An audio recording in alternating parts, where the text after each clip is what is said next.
আমি মিলন ভাইয়ের কাছে আসছি তখন বেলা 4টা বাজে।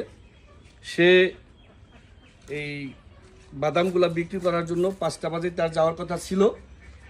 যেহেতু এখন প্রায় সন্ধ্যা, আমি চাই এই মিলন ভাইয়ের এই বাদামগুলা আমি সব কিনে নিয়ে যাব। আজকে তার এই বাদামগুলা বিক্রি করার জন্য বুড়িঘাটা যাওয়ার দরকার নেই, রাস্তা খুব খারাপ এবং তার খুব কষ্ট হবে। ভাই, আমি যদি আপনার এই সবগুলা বাদাম কিনতে চাই, আপনি কি আমার কাছে বিক্রি করবেন? করবো, অবশ্যই করবো। আমি চাই আজকে আপনি আর বুড়িঘাটা যাবেন না, আপনি ওখানে গিয়ে আপনার ব্যবসা করার দরকার নেই। আমি আপনার যে এখানে যেগুলো বাদাম আছে, যত টাকার বাদাম আছে আমি নিয়ে যাব।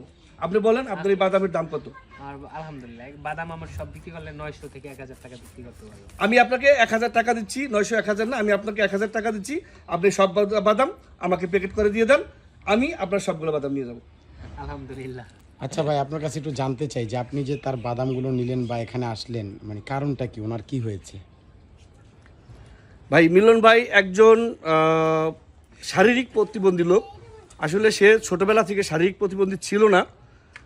সেও আমাদের মতো একসময় লাইফ স্টাইলে চলাফেরা করত।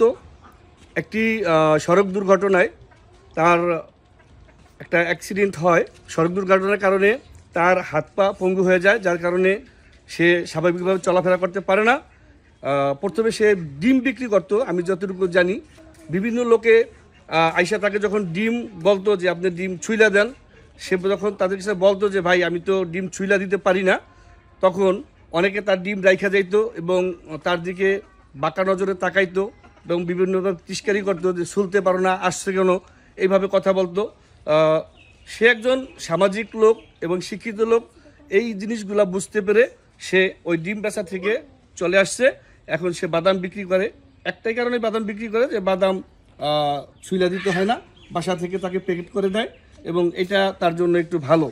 আর যেহেতু আমার কারণে আজকে তার অনেক সময় নষ্ট হয়েছে, যার কারণে আমি তার সবগুলো বাদাম কিনে নিয়ে যাব তাকে। আচ্ছা আচ্ছা, আপনি ভাই আপনার কাছে একটু জানতে চাই মিলন ভাই যে আসলে আপনার কি কি সমস্যা আছে, আর মানে একটু যদি আমার সমস্যা শুধু সামান্য একটু স্পাইনাল কর্ডের কি রক্তটা একটু চাপ খেয়ে রয়েছে, ওটুকু যদি সাইরা যায় তাহলে আর কি আমি সুস্থ হয়ে যাবো, আগের মতো সুস্থ স্বাভাবিক। কি হয়েছে আপনার, এখন কি সমস্যা হয়? আমার শুধু সমস্যা আমি হাঁটতে পারি না, আর এই হাত ফিঙ্গার দিয়ে ভালো করে কিছু ধরতে পারি, কিন্তু ভালো করে ধরতে পারি না। মানুষের স্বাভাবিকভাবে যেভাবে ধরতে পারে আমি সেইভাবে পারি না আর কি, একটু কষ্ট হয়।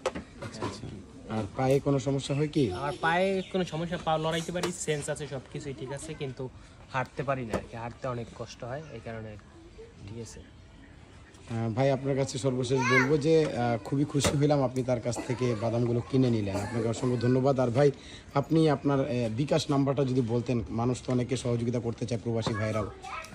018 91 86 44 64। আচ্ছা ভাই, ভালো থাকবেন।